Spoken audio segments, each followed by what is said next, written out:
दोस्तों virtual Galaxy infotech का IPO subscription के लिए 9 मई से 14 मई तक ओपन था। मतलब कल ही जो आईपीओ का सब्सक्रिप्शन था उसकी डेट कल 14 मई को ख़त्म हो गई। तो आज हम इस वीडियो में समझेंगे कि आईपीओ का जीएमपी कितना रहा और इसको कितना लोगों ने अपना प्यार दिया और सब्सक्रिप्शन रेट कंपनी के आईपीओ का कितना रहा। बट उससे पहले अगर आईपीओ डिटेल्स की बात की जाए तो जैसा मैंने बताया कि बिडिंग डेट 9 मई से 14 मई तक थी और जो इन्होंने अपना प्राइस रेंज डिसाइड किया था 135 टू 142 रुपीज़ पर इक्विटी शेयर का और लॉट साइज 1000 शेयर का रखा था। मतलब आपको मिनिमम इन्वेस्टमेंट जो करना था इस आईपीओ में अप्लाई करने के लिए 1,35,000 रुपीज़ का और जो इशू साइज़ था वो 93.3 करोड़ रुपीज़ का था। इसके बाद अगर सब्सक्रिप्शन रेट देखें इस आईपीओ का तो क्वालिफाइड इंस्टीट्यूशनल बायर्स जो थे उन्होंने लगभग 129.72 मतलब मान के चलिए कि 130 गुना सब्सक्राइब किया था इस आईपीओ को।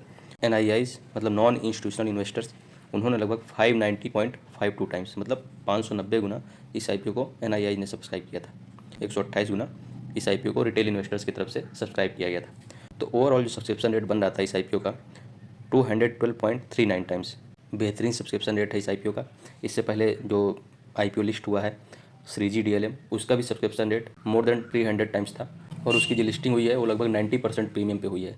मतलब लिस्टिंग के साथ ही जो इसके इन्वेस्टर्स थे जिनको आईपीओ अलॉट हुआ था श्रीजी डीएलएम का उनको लगभग 90% के आसपास लिस्टिंग गेन हो गया।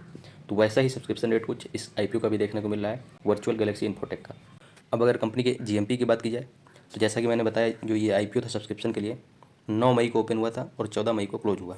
तो 9 मई में इसका जो जीएमपी था 20 रुपीज़ का चल रहा था और यही सेम जीएमपी 10 मई को भी था, लेकिन 12 मई को जीएमपी लगभग डबल होकर 43 रुपीज़ का हो गया और 13 मई को जीएमपी अपने सबसे हाईएस्ट पीक में पहुंच गया और फिर से डबल होकर लगभग 88 के आसपास का जीएमपी हो गया। बट 14 मई को इसके जीएमपी में डिक्रीज़ देखने को मिला और अभी घटकर कंपनी की जो जीएमपी है 80 रुपीज़ रह गया है 14 मई और 15 मई को। जो प्राइस बैंड है उसके अपर लेवल जो है 142 रुपीज़ का, उससे अगर कंपेयर किया जाए तो लगभग 56 या 57% प्रीमियम पर ये आईपीओ ट्रेड कर रहा है अभी ग्रे मार्केट में।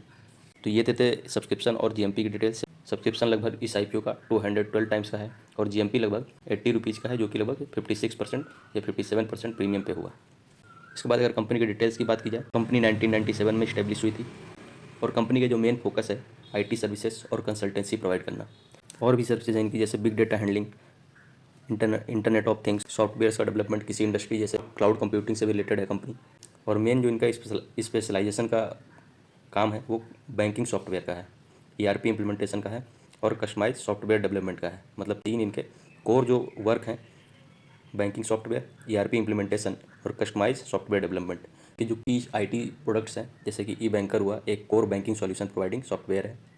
ईआरपी सॉल्यूशन एसएमईज जो कंपनीज होती हैं स्मॉल मीडियम एंटरप्राइजेस उनके लिए ईआरपी सॉल्यूशन प्रोवाइड करना। एपीएमसी जैसे आपने सुना होगा एग्रीकल्चर प्रोड्यूस मार्केट कमेटी, उनके लिए ई गवर्नेंस सॉल्यूशन प्रोवाइड करती है एपीएमसी के फॉर्म में।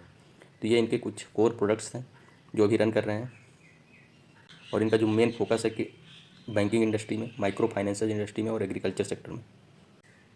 और इनका जो रजिस्टर ऑफिस है नागपुर महाराष्ट्र में है और वहीं से ये अपने इंटरनेशनल और नेशनल जो प्रेजेंस है ये वर्क्स है कंप्लीट करते हैं। नेशनल लेवल में अगर देखा जाए तो महाराष्ट्र, गोवा, यूपी, राजस्थान इन स्टेट्स से इनको ऑर्डर रिसीव होते हैं। और अगर इंटरनेशनल लेवल में इनकी प्रेजेंस देखी जाए तो Tanzania and Malawi in 2 countries में कंपनी की इंटरनेशनल लेवल पे प्रेजेंस है। अगर इनके रेवेन्यू बाइफरकेशन की बात की जाए तो किस प्रोडक्ट से इनको कितना रेवेन्यू जनरेट हो रहा है, ई बैंकर जो इनकी सर्विस है उससे लगभग 78% के आसपास का रेवेन्यू जनरेशन होता है। ईआरपी सर्विसेज से इनका लगभग 6.5% के आसपास का रेवेन्यू जनरेट हो रहा है। ई गवर्नेंस जो बिजनेस है उससे इनका 0.43%। मतलब मेन जो इनका रेवेन्यू जनरेशन है ई बैंकर से जनरेट होता है, उसके बाद ईआरपी से जनरेट होता है। अगर इनके ऑर्डर बुक की बात की जाए दिसंबर 2024 तक कंपनी का जो ऑर्डर बुक था वो लगभग 47 करोड़ का था। इस आईपीओ के थ्रू जो फंड रेज करने वाले हैं उसका यूज एक एडिशनल डेवलपमेंट फैसिलिटी जो कि नागपुर में इस्टेब्लिश करने वाले हैं उसके लिए यूज करेंगे और जो इनकी बोरोइंग से पहले से ऑलरेडी उसके रिपेमेंट के लिए यूज करेंगे। और डेटा सेंटर डेवलप करना चाहते हैं उसके लिए सर्वर और स्टोरेज सिस्टम में भी इन्वेस्टमेंट करेंगे। अगर इनके की पैरामीटर्स की बात की जाए तो मार्केट कैपिटलाइजेशन इस कंपनी का 353 करोड़ का है, जबकि पी रेशियो इनका 21.6 का है, आरओसी 34.3% और आरओई 48% का। तो काफ़ी अच्छा आरओसी और आरओई है और पी रेशियो भी लेस देन 30 है। इसके बाद अगर कंपनी के फाइनेंशियल्स की बात की जाए तो कंपनी का अगर रेवेन्यू देखें तो 2022 तक 43.32 करोड़ का था, 2023 में इंक्रीज होकर 60 करोड़ के आसपास हो गया। मतलब 50% के आसपास का ईयरली बेसिस पे जंप देखा गया कंपनी के रेवेन्यू में। उसके बाद 24 में कंपनी का जो रेवेन्यू है उसमें कुछ खास इंक्रीज देखने को नहीं मिला, लगभग 7 to 8% का इंक्रीज ईयरली बेसिस पर रजिस्टर किया गया फाइनेंशियल ईयर 2023 के कंपैरिजन में 24 में।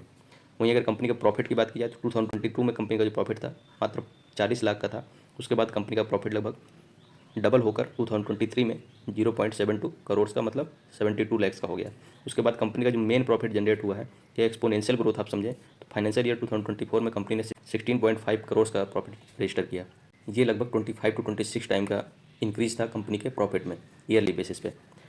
तो कंपनी के जो फाइनेंशियल्स है वो भी शानदार हैं। और सबसे मेन चीज़ है आईपीओ को जो सब्सक्रिप्शन रेट मिला है मोर देन 200 टाइम्स का, और जो कंपनी का जीएमपी है 80 रुपीज़ का, और लगभग 56 to 57% होता है इसके जो अपर प्राइस बैंड है उससे कंपेयर किया जाए। तो जो भी इन्वेस्टर्स हैं या जो जिन्होंने भी आईपीओ में अप्लाई किया है और इनको अगर आईपीओ अलॉट होता है तो उनको लिस्टिंग के साथ ही काफ़ी अच्छे गेन मिलने वाले हैं।